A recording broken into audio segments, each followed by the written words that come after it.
Amém. Os irmãos, eu queria colocar, nós falamos na semana passada sobre a restituição, e nós estamos falando sobre restituição financeira de bens também. Essa semana nós tivemos um testemunho, depois eu vou ler, semana que vem eu vou ler mais um testemunho.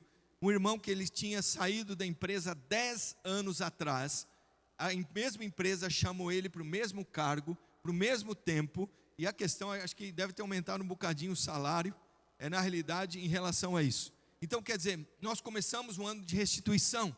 Olha a Bianca aí, a Bianca foi uma restituição de saúde sobre a vida dela, amém? Tinha coisas que apareciam por causa de um influenza B, um vírus, parece que coloca tudo a perder, né? Era um Staphylococcus resistente à vancomicina. Pastor, o que é isso? É um Staphylococcus resistente ao mais poderoso antibiótico. Então não tinha nada que conseguisse vencer. Então ela ficou muito tempo tomando antibiótico. Pela graça do Senhor, o vírus foi embora. Você vai entender que tudo se curva ao nome de Jesus. Todos os vírus, todas as questões. E para você entender que há restituição, você precisa ouvir o testemunho de Deus. Fala, eu vou ouvir o testemunho de Deus. E Deus tem testemunhado a seu respeito. E nós lemos a semana passada que houve uma mulher chamada Sunamita. Sunamita foi essa mulher que ela era casada com um homem mais idoso. E ela não tinha filhos. E ela se encontra com Eliseu. E Eliseu ali traz o filho sobre a vida dela. Você vai começando a profetizar e o filho é gerado. E ela entende com o marido e fala para o marido, olha, é o seguinte, nós vamos construir uma casa. E essa casa vai ser uma edícula, nessa edícula vai ter uma cama, vai ter uma escrivaninha, e o profeta, quando ele passar por aqui, ele vai lá dormir. E aí o profeta, ela faz isso, e você vai perceber que ela tem um filho, o profeta profetiza, eu estou falando na sincronia aqui, o profeta declara, ela tem um filho, e ela, de repente, esse filho morre. Esse filho morre, e ela deita o menino lá na cama do profeta, e ela fala, como é que estão as coisas? Fala, vai tudo bem, mas o filho estava morto. É tão interessante que ela passa também por um momento também muito difícil, em que tudo que ela tinha é perdido. São 7 anos que ela fica sem ter as suas terras, sem ter o que comer. Ela fica completamente presa. E aí é tão interessante que Jesus dá o testemunho, e ele coloca esse testemunho na Bíblia por causa de um propósito, de restituição. Então todo o testemunho de Deus, você vai ver Deus testemunhando na Bíblia, tem a ver com restituição na minha vida e na tua. Você vai ver Davi, num salmo importantíssimo, que é o Salmo 119, ele começa a declarar, presta atenção, Salmo 119, versículo 14, mais me regozijo com o caminho dos teus testemunhos, do que com todas as riquezas. Davi era trilhardário, Davi tinha trilhões. Eu não sei como que é mais de 1.000 milhões aqui em Portugal. Como é que é?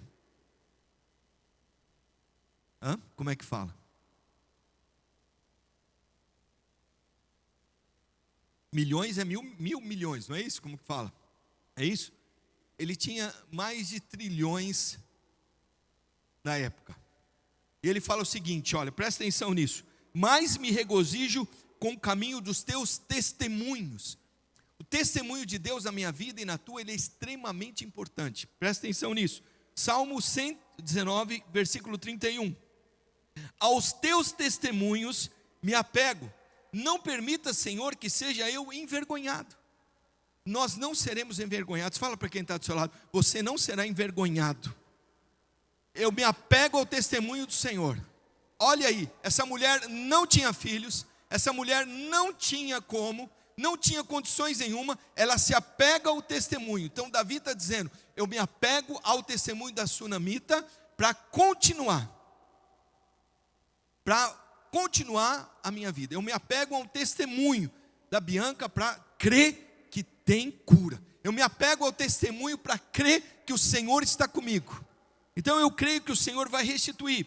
Olha lá o Salmo 119, versículo 36, olha o que ele diz, inclina-me o coração aos teus testemunhos, e não há cobiça, eu não preciso ficar olhando para o outro, eu não preciso ficar olhando para o testemunho do outro, mas inclina o meu coração aos teus testemunhos. Amém? Salmo 119, 88.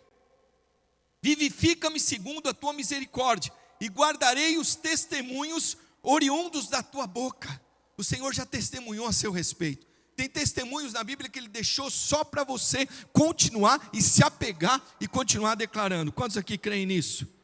Fala glória a Deus. Salmo 119, versículo 99 agora. Olha o que ele diz o texto: compreendo mais que todos os meus mestres, porque medito nos teus testemunhos. Irmãos, tem mestres, tem pessoas importantes, mas eu me apego à palavra de Deus. Eu sei que tem pessoas que querem te ensinar, que querem compreender e falar para você, mas eu me apego a essa palavra. Essa palavra é viva, essa palavra é eficaz, essa palavra é poderosa para nos levar adiante, amém? Então, por que a profecia, pastor? Por que significa uma profecia que Davi está declarando? Por que eu preciso ter uma vida profética, as pessoas declarando? Por que eu preciso de uma célula inteira profetizando na saída do hospital? Por que eu preciso de alguém declarando sobre a minha vida? Presta atenção nisso. Olha, presta atenção que eu vou te falar. Ele diz o seguinte, que o testemunho significa uma profecia das intenções de Deus em fazer novamente. Eu acredito que você não é a primeira, mas tem muitas pessoas que foram salvas da UTI. Muitas pessoas que foram salvas do leito de morte. Muitas pessoas foram restauradas. Esse testemunho é a intenção de que Deus quer fazer de novo. Todo testemunho que eu tenho e que nós temos é falar assim, é Deus falando para você, eu vou fazer de novo. Isso ele está falando na vida de Davi. Então Davi se apegava a isso e falava, eu e minha casa serviremos ao Senhor. Ah, mas eu não estou concordando muito com a questão da igreja. Eu e minha casa serviremos ao Senhor. Precisa continuar profetizando, precisa de continuar declarando, mas aconteceu com ela, vai acontecer comigo também. Aconteceu com fulano, o Senhor vai sustentar comigo também. Quantos creem nisso? Amém? Então Davi se apegava aos testemunhos na história. Eu queria que você se apegasse aos testemunhos na história. Tem testemunhos nesse país. Nós viemos para cá para testemunhar, talvez você faça o testemunho. Então nós podemos dizer, ficou um testemunho dentro daquele hospital, que Deus cura. Os irmãos entendem?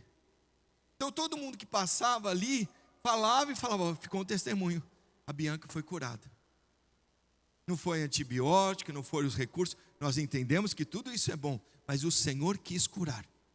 Fica um testemunho, importante você entender.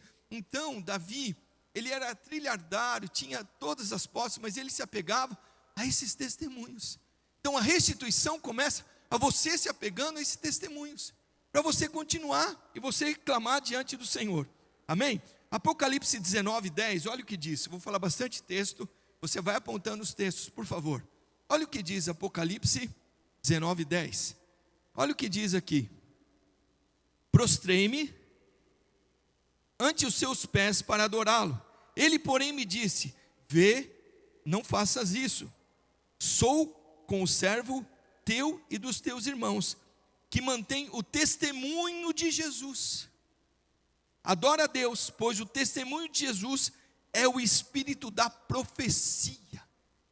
Tem um espírito profético sobre você, tem um espírito profético sobre essa nação, tem um espírito profético sobre os seus filhos, tem um espírito profético que precisa ser chamado, declarado e anunciado diante do Senhor.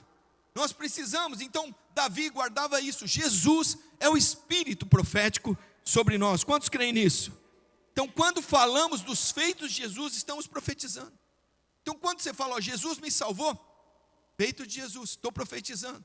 Quando eu falo Jesus salvou minha casa, eu estou profetizando. Eu estou declarando o espírito profético sobre o que está acontecendo nessa nação. Então nós somos voz profética. Pastor, nós somos muito poucos perante a quantidade que tem, mas começa você. Não entenda que você precisa de alguém para declarar isso. Você pode começar a falar de Jesus. Você pode começar a anunciar isso. Aleluia, irmãos, amém? Quantos creem nisso? Então nós cremos que nós teremos restituição de bens e rendimentos. Quantos creem nisso? Fala assim, eu terei restituição dos meus bens que foram roubados e dos meus rendimentos. em nome de Jesus. Isso é extremamente importante, amém? Presta atenção, 2 Reis 8, de 1 a 6. Eu queria ler com os irmãos esse texto. Olha o que diz o texto, nós falamos sobre ele. 2 Reis, capítulo 8, versículo de 1 a 6.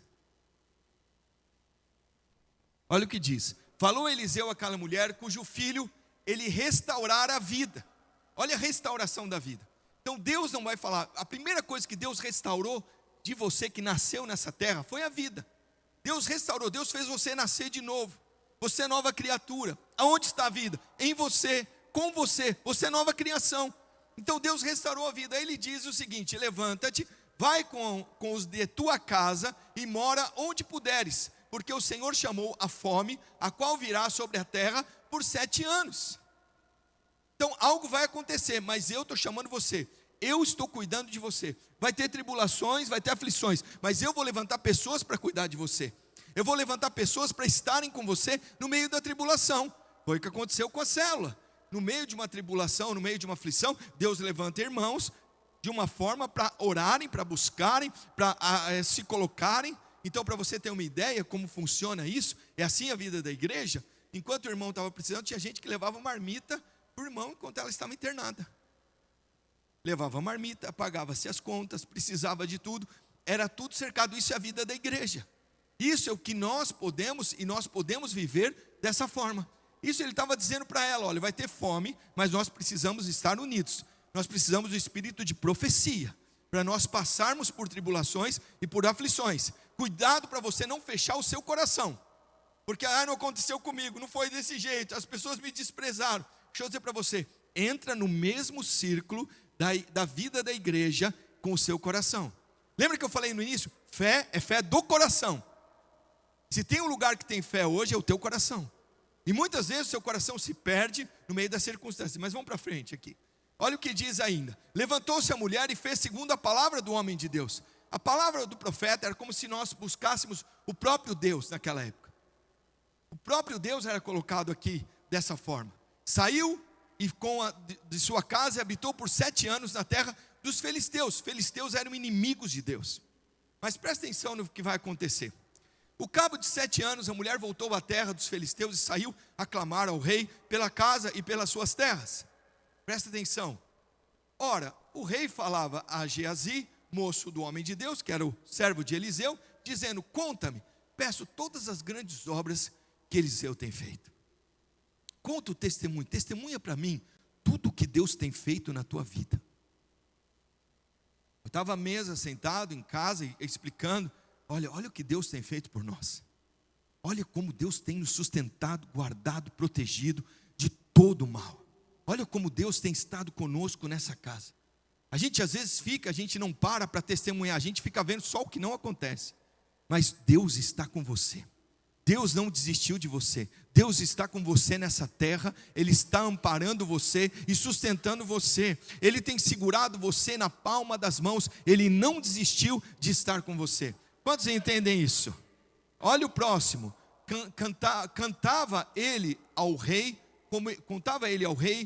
como tinha restaurado a vida de um morto. Quando a mulher cujo filho havia restaurado a vida e clamou ao rei por sua casa e pelas suas terras, então disse Geazi: ó rei, meu senhor, esta é a mulher e este o seu filho a quem Eliseu restaurou a vida. Olha o testemunho vivo, está aqui. O que aconteceu está aqui. O que aconteceu na tua vida e na tua família é você. Olha, a salvação chegou na tua casa. Ninguém mais foi salvo, mas o Senhor te salvou. Olha você aqui. Olha você como testemunho de algo que aconteceu na circunstância. Olha você aqui, português. O Senhor veio de lá, traz para cá uma igreja e o Senhor mesmo restaura você. Olha o Senhor testemunhando. Você é alguém vivo. Você é alguém que é a esperança de algo que vai acontecer. Olha no 6 o que acontece. Interrogou o rei a mulher e ela contou tudo. Então o rei lhe deu um oficial, dizendo: faze restituir-se tudo quanto era seu e todas as rendas do campo, desde o dia em que deixou a terra até agora. 7 vezes de bens e rendimentos. Só que as pessoas não entendem, elas acham que elas vão acontecer de uma forma assim, vai acontecer, pastor, vai acontecer. Deixa eu dizer para você o que é importante você entender. A primeira coisa para você entender é você ouvir a palavra de Deus. A palavra de Deus, ela é importante, e não no nível de superficialidade. Nós precisamos ouvir a palavra de Deus, e ela precisa encontrar raiz e algo profundo. Quantos entendem isso aqui? Então a sunamita ouviu o profeta de Deus, e ele deixa o quê? Suas propriedades com rendimento, e falou: olha, faz isso que a palavra está dizendo. Nós precisamos ter falar e uma prática muito clara para nós. O que nós falamos tem que ser praticado. O Senhor ainda coloca ali: creio que algo cooperou para a decisão do testemunho do profeta Eliseu. Ela ter feito isso, ela ter seguido à risca o que a palavra de Deus diz. Irmãos, isso é extremamente importante para as nossas vidas, enquanto você está vivendo como cristão. A palavra tem que ser praticada. Se ela não for praticada, ela é só superficial, ela é roubada. Deixa eu dizer para você, olha, mova céus e terras, mas a palavra não vai passar. A palavra, ela precisa de uma prática sobre a tua vida, sobre a minha vida, sobre as nossas vidas. Eu preciso ter uma prática como homem, como pastor, como pai. Eu preciso praticar isso. Pastor, como é que eu faço isso? Eu preciso deixar a palavra muito perto da minha boca, perto do meu coração. A palavra, ela não é só da boca, da mente e da boca. Presta atenção, isso é superficialidade. Nós vamos entrar nisso. A palavra, quando foi lançada, ela precisa encontrar o teu coração, fé. Ela precisa misturar fé no teu coração. Essa mulher acreditou, vai para lá 7 anos. Olha, eu estou testemunhando para você, eu estou numa corrente crescente na tua vida. Lembra o seu filho? Eu restituí. Lembra o que aconteceu com você? Eu restituí. Lembra quando você estava passando fome? Eu restituí. Só que agora ele fala para ela: sai daí, vai para uma outra terra, que eu vou fazer algo para a sua vida. Ele não abandonou ela, o testemunho sustentou ela. O testemunho do Geazi, que Eliseu contou para o Geazi, Geazi conta para o rei, ela sustenta o testemunho e volta com restituição. Irmãos, você precisa de um testemunho. Nós precisamos testemunhar uma palavra de que nós vivemos como cristão. As pessoas aí fora, irmãos, elas não estão querendo escutar mais uma religião. Nós temos com denominações inteirinhas completamente longe. Tem denominações inteiras que a próxima geração não quer vir por causa do testemunho. E nós estamos falando na frente do filho, na frente dos outros, foi testemunhado. Então presta atenção, o que determina o futuro da semente da palavra? Que a palavra é semente, é a qualidade, vai determinar o futuro da semente. Pastor, por que a palavra vem? Porque muitos irmãos, presta atenção, eu não estou profetizando isso, mas se você não colocar a palavra mais aprofundada no teu coração, vai chegar no final do ano, você vai falar: não foi restituído nada, pastor. Por quê? Porque a palavra foi superficial. Porque hoje o que nós mais estamos tendo é palavra superficial. As pessoas escutam às vezes um podcast, uma coisa, é tudo superficial.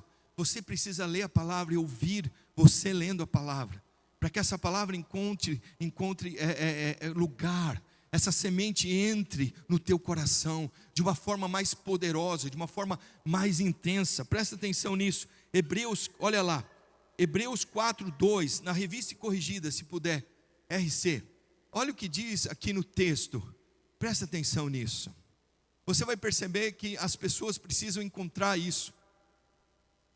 Encontraram o RC? RA, tá? Olha lá, porque também a nós foram pregadas as boas novas, como a eles, mas a palavra da pregação nada lhes aproveitou. Tem gente que não vai aproveitar. Esse ano todo nós vamos ter aí os cultos. São 52, acho que é isso, 52 final de semana que nós temos. E eu vou aproveitar quanto? Vai ser pregado, vai ser anunciado, mas eu peguei a palavra, entrou profundamente, porque se não for, não adianta. Olha o que ele diz: porquanto não estava misturada com fé. Irmãos, tem muita distração hoje. As pessoas, elas entram e são distraídas. Nós somos distraídos por todas as coisas. A palavra é roubada de todas as formas. Algo é muito superficial. Irmãos, nós não vamos poder chegar muito longe, porque a palavra não vai passar. Igreja vai passar, denominações vão passar, mas a palavra não vai passar. Nós precisamos, a palavra é o próprio Cristo em você. É a fé, mistura. Se você recebeu a palavra de restituição, começa a misturar a fé. Começa a cavar mais profundo. Pega os textos e leia 12 vezes, 9 vezes, medita durante a semana, começa a meditar e criar raiz, começa a criar raiz. É isso que nós precisamos. Não sai de uma palavra enquanto ela não firmar. Para em um versículo, fica nele, nem que se for a semana toda, meditando, declarando, chamando a existência, mas começa devagar, mas começa a anunciar. Quantos creem nisso? Então, ouvir sem misturar fé, não traz proveito nenhum. Eu preciso misturar fé, eu acredito nisso, eu acredito que vai ter restituição, porque senão você está só ouvindo, nós estamos só ouvindo e não tem aquilo que Deus está colocando isso. Os irmãos entendem isso ou não? Então, presta atenção, nós precisamos ouvir com um coração cheio de fé, e o coração, quando ele não tem fé, ele está com alguma outra coisa. Às vezes você está amargurado com alguém, o coração está sem fé. Às vezes você está olhando alguém, olhando o natural de alguém, seu coração está sem fé. Os irmãos estão percebendo o que eu quero dizer? O coração é o órgão mais importante para a fé. Eu não estou falando coração físico, é o seu espírito, é onde Deus move você, é onde as percepções espirituais vêm. Hoje nós estamos com um bocado de pessoas que elas vêm me procurar, e elas falam assim: pastor, eu já decidi, já está definido. Eu falei: mas quando você definiu? Ele fala assim: não, eu decidi, eu vi os sentimentos. A pessoa chega decidida, cheia de sentimentos, cheia de amargura, ela vai decidindo a vida dela, por aqui, por ali, sem uma palavra. E tem muita gente que às vezes faz isso. Quantos estão aqui comigo e entendem? Então, vencer o obstáculo do coração, como Jesus disse na parábola do semeador, envolve unicamente uma maneira de ouvir. Eu vou ouvir com meus ouvidos de ouvir. O meu coração vai ouvir. O meu coração vai ter uma prática. Eu preciso ouvir com ouvidos de ouvir. Quantos estão junto comigo aqui? Presta atenção. Os problemas que te impedem de prosperar na palavra. Presta atenção. Distrações. É distraído. Você não sabe onde joga, a palavra é lançada, você vai para cá, para lá. Tem alguém que às vezes tira você daquilo que está colocando. Nós estamos anunciando a palavra de Deus. Eu vou dar conta de tudo que eu falar em púlpito, eu vou dar conta. Isso Deus falou: você quer assumir a posição de pastor? Tudo que você falou, você vai dar conta. Tudo que você disse, tudo que você pregou, você vai dar conta diante do Senhor. E não é na minha frente, eu vou dar na frente de vocês. Cada um de vocês vai ver o meu julgamento como pastor, se você entende essa coisa. Os irmãos entendem, as minhas palavras serão colocadas, e tudo que eu falar vai ser colocado, porque o falar tem a ver com fé. A minha salvação veio pelo falar, e o crer no meu coração. Então não tem outra forma de Deus agir. Deus só age no falar e no coração. Não foi assim que aconteceu a sua salvação? O maior milagre da tua vida aconteceu com o coração e com a palavra. Se é com o coração e com a palavra, nós seremos julgados dessa forma. O julgamento de Deus, ele não é ruim, ele é perfeito, mas nós precisamos entender que o meu coração precisa receber palavras para a minha semana. Se eu não receber essas palavras para a minha semana vai ser um fiasco, e é mais uma semana difícil. Quantos aqui estão entendendo aqui? Então existe uma guerra para você receber a semente. Você sabe que existe. Você começa a julgar, ver, você se dispersa, você não sabe para onde vai, o que está acontecendo. Quantos estão aqui comigo? Porque o diabo, ele tenta destruir a semente. Ele paralisou a semente, acabou tudo. Porque a semente caiu, é superficial. Outra coisa que a semente ainda entende é a ansiedade, irmãos. Nós vivemos hoje numa sociedade ansiosa. Você fica esperando: será que vai acontecer? Se vai acontecer, deixa eu dar um jeitinho. Aí quando a pessoa vem falar comigo, ela já deu o jeitinho, já está tudo pronto. Canta parabéns, assopra o bolo, pastor. Eu falo: meu Deus, irmão, não faz isso. Escuta pessoas que são mais velhas. Escuta pessoas que estão um pouquinho mais à frente. Venha comunicar, venha falar. Não é para te impedir de nada, não. É só para a gente te ajudar a orar, para ajudar a discernir as coisas que estão acontecendo. Os irmãos entendem isso ou não? Você vence todos com a maneira de ouvir. Presta atenção, eu vou mudar minha maneira de ouvir. Fala: eu vou mudar minha maneira de ouvir. Eu vou começar a colocar fé no meu coração. O meu coração vai se encher de fé no que eu ouvi da palavra de Deus. E começa por você lendo a Bíblia. Começa lendo um versículo que seja, mas ouça você falando o dia todo. Medita nele de dia e de noite, porque isso não vai passar. Quantos entendem isso? Fala: ouvir é a melhor parte. Eclesiastes capítulo 5, versículo 1. Olha o que diz o texto: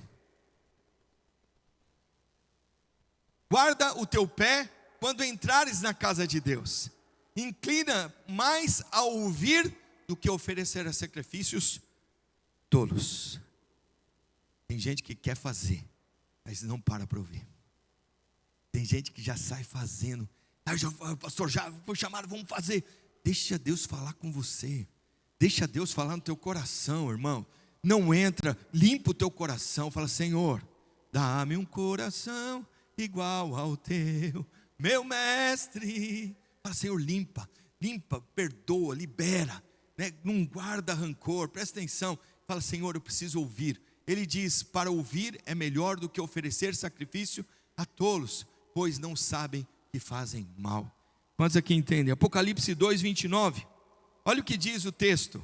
Apocalipse 2, 29.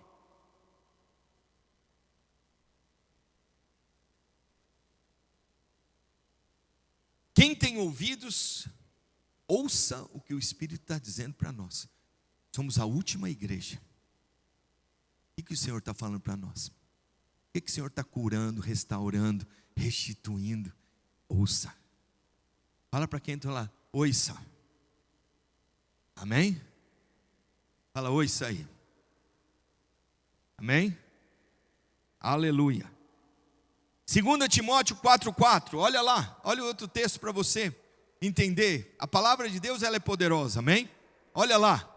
Se recusarão a dar ouvidos à verdade, entregando-se a fábulas.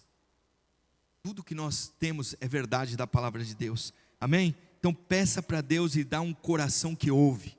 Fala para o irmão que está do seu lado, fala assim, eu peço a Deus agora, para Ele te dar um coração que ouve. Oh Jesus, que anatomia é essa, pastor? Coração que ouve, fala um coração que vai ouvir ao Senhor. Por que eu preciso ouvir ao Senhor, irmãos? Porque eu preciso praticar a palavra. Tem uma geração inteira lá fora esperando a manifestação dos filhos de Deus. Tem uma geração inteira esperando alguém que pratica no casamento, nos filhos, em todas as áreas, a palavra de Deus. Eu não estou falando para você mudar. É a prática da palavra, você praticar a palavra, mesmo com acusações, mesmo com sentimentos errados, você ser prático na palavra. É que a gente acha que a gente tem que praticar com tudo certinho. Nós precisamos praticar a palavra, mesmo com sentimentos errados, mesmo com acusações, mesmo com intemperanças. Os irmãos estão entendendo o que eu quero dizer ou não? Porque alguém, quando você começar a praticar a palavra, ele vai dizer para você, ih, olha lá o santarrão. Fala uma coisa e faz outra. Sim ou não? Vai dizer para você o que mais? Olha, aqui em casa é assim, lá é outro jeito. Os irmãos estão entendendo isso? Irmãos, deixa eu dizer para você, ninguém consegue praticar na totalidade. Nós precisamos de Cristo Jesus. A palavra, ela é eficiente, não somos nós. A palavra é eficaz, não somos nós. Tenha paciência conosco. Fala para quem está do seu lado, tenha paciência comigo. Eu vou começar a praticar a palavra. Josué 1:8, olha o que diz. Josué capítulo 1, versículo 8. Olha lá o que diz a palavra. Não cesses de falar desse livro da lei, antes medita nele de dia e de noite, para que tenha cuidado de fazer. Mas eu não estou sentindo nada, pastor. Faça. Mas eu não estou percebendo nada. Faça. Quantos estão percebendo? Ah, mas tem alguém me acusando. Faça, segundo tudo que nele está escrito. Olha lá, vou fazer segundo tudo que nele está escrito. Cuidado de fazer tudo que está nele escrito.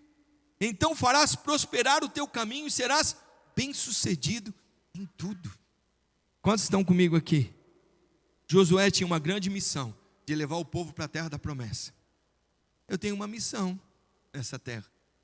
E levar a terra da promessa. Mas você reconhecer que aqui é a terra da promessa, você tem que ver com olhos de ver e com ouvidos de ouvir. Porque senão você não acredita aqui. Se eu falar que eu vou levar você para a terra do tio Sam, você fala, aqui é maravilha. Aqui tem iPhone mais barato, aqui tem não sei o quê. Aqui a gente consegue prosperar. Mas aqui é a terra da promessa. Não é a terra que você vê, que só nos seus sentimentos parece maravilhoso. Aqui é a terra que o Senhor tem para nós. É aqui que o Senhor vai fazer você prosperar. É aqui que o Senhor te trouxe para você avançar. Mas sempre a gente acha que a grama do vizinho é sempre mais verde do que a nossa, não é? A família do outro é sempre melhor que a nossa, não é? Falo, meu Deus do céu, como é que fica isso?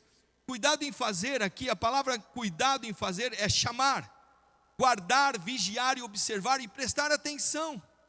Presta atenção, não se distraia não, você tem uma palavra, você foi salvo pela palavra. A palavra ela é poderosa para se cumprir na tua vida. A palavra ela é eficiente para continuar na tua vida. Amém? Presta atenção nisso. Provérbios 4, 21, presta atenção nisso, vamos ler juntos ali. Não deixes apartar-se os teus olhos, guarda no mais íntimo do teu coração. Guarda, pega a palavra e guarda. Eu e minha casa serviremos ao Senhor.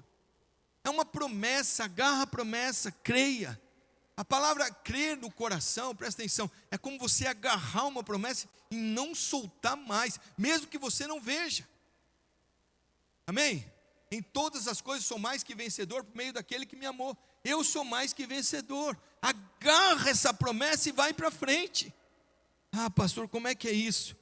Todos aqueles, pois, que ouvem essas minhas palavras, lá Mateus 7, 24, e as pratica, será comparado a um homem prudente que edificou sobre a rocha. Tivemos um problema essa semana quando a gente encontrou rocha pela frente. Quando eu postei, irmãos, os irmãos ficaram... Nossa, ainda bem que eu fui livre. O Senhor me tirou da tribulação. Mas o João encontrou a tribulação pela frente. Eu falava, eles achavam que iria passar o negócio. Quando caiu o primeiro pladur, revelado. Parede de pedra, e agora? É rocha. Irmãos, deixa eu falar o que você, não sei o João ficou meio dia para quebrar um pedaço desse tamanho assim, ó, ainda não saía do lugar. Não era assim, João? E cerrava, e eu falo, meu Deus do céu. Imagina você na palavra, segurado na palavra, retido na palavra. Essa é a rocha. Fala, imagina ser edificado sobre isso. Quem vai conseguir mexer? Irmão, isso aqui dura.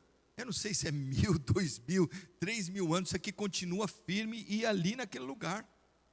E o que segura, irmãos? Depois o outro irmão, acho que veio aí, o irmão não, o outro rapaz, o Joel. Ele falou, você tem que fazer diferente.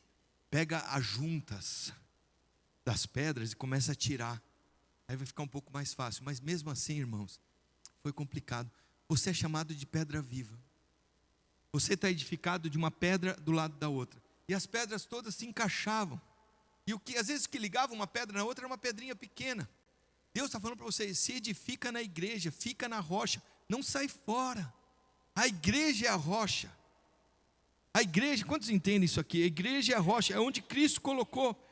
Presta atenção, eu fui chamado para praticar a palavra. Por quê?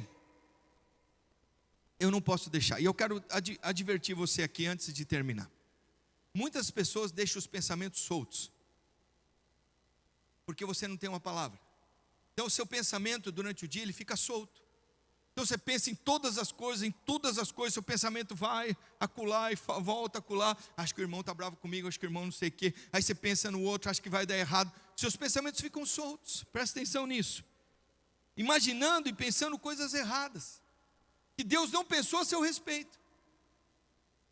Sim ou não?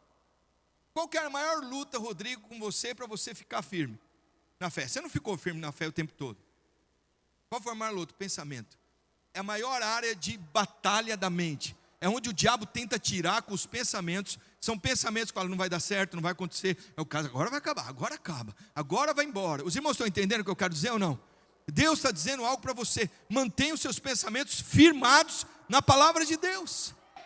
Eu sei o que ele pensa, eu preciso de uma palavra para firmar os meus pensamentos, senão eu vou tomar decisões completamente erradas, são completamente tolas.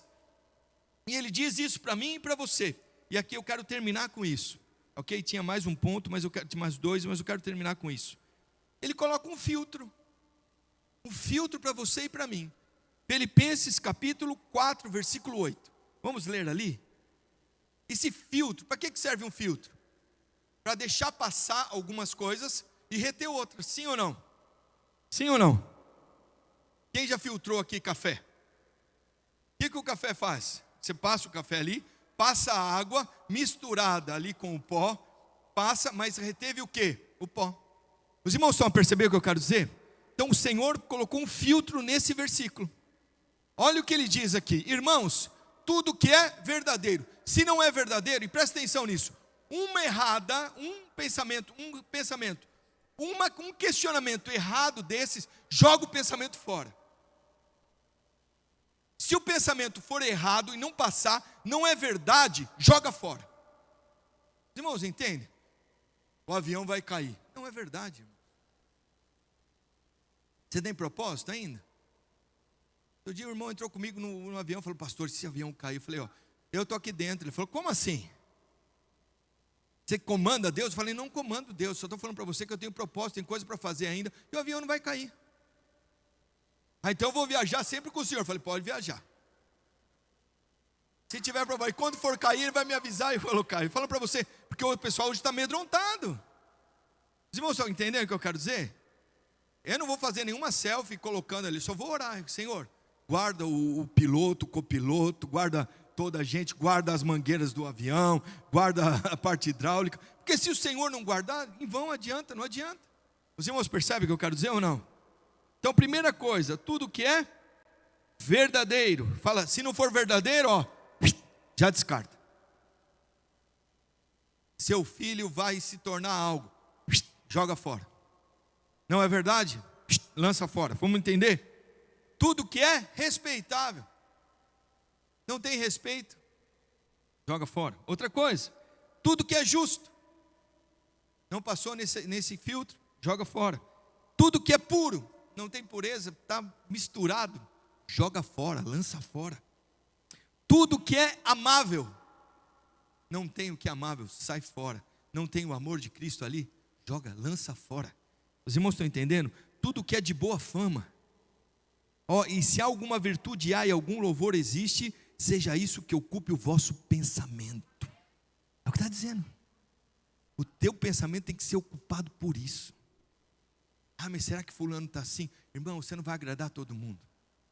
Você não vai conseguir agradar. O máximo que você vai agradar são 25% das pessoas que estão com você. Vão falar mal de você. Quem fala mal de você, fala mal do outro, fala mal do outro. E não tem jeito. Não fique pensando, ocupe o seu pensamento a respeito do seu emprego. Tenha pensamentos bons, mesmo que diga o contrário. Tem pensamentos bons, guarda os seus pensamentos. Passa por esse crivo. Fala, esse filtro que eu vou usar sobre esses pensamentos. Se os seus pensamentos não refletem essas verdades, mude-os. Coloca os pensamentos que Deus pensa a seu respeito. Coloca eles, quantos entendem isso? Você pode ter um pensamento verdadeiro sobre algum ou sobre alguém, mas se ele não for de boa fama, nesse caso joga fora. Os irmãos percebem o que eu quero dizer ou não? Amém? Coloque os 8 filtros aí no seu pensamento, e cada um deve ser aprovado, e se não for aprovado, lança fora. Sobre o seu casamento, sobre os seus filhos, sobre a nação.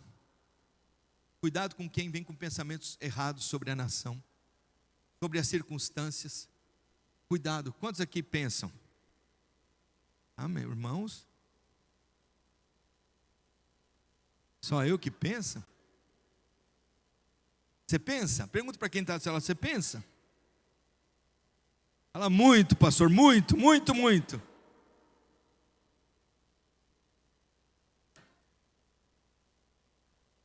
Glória a Deus. Amém? Eu sei que está muito movimento, irmãos.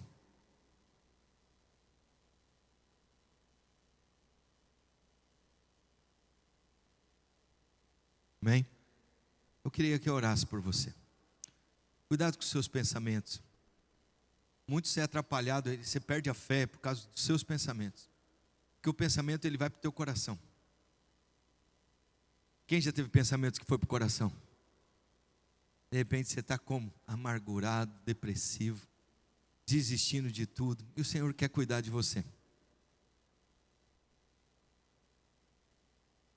Tem um cântico que diz: abra os olhos do meu coração. Eu quero ver o Senhor em tudo. até nos meus pensamentos. Fala para quem está do seu lado. Eu verei o Senhor em todo o tempo. Eu verei a bondade de Deus pelo Senhor. Irmãos, começa a cercar. Glória a Deus, a palavra glória a Deus não é você dar glória a Deus com a sua boca, não. É você começar a cercar com pensamentos que Deus tem a seu respeito. Então, quando você começa a cercar e orar com pensamentos que Deus tem a seu respeito, o negócio fica melhor. Isso é dar glória a Deus, é você entender que tem um pensamento que está à frente, tem um pensamento que está atrás, você vai dando glória a Deus, você vai cercando com pensamentos. Deus é bom, Deus é amor, você está nas mãos de Deus, ninguém te arrebata das mãos dEle. Deus tem pensamentos bons a seu respeito, Deus te perdoa, amém? Eu sou justificado, Deus me ama. Quantos entendem? Você vai cercando e você vai conseguindo vencer. Fala glória a Deus. Escolhe alguém para você orar agora. Fica de pé, queria chamar a equipe de louvor.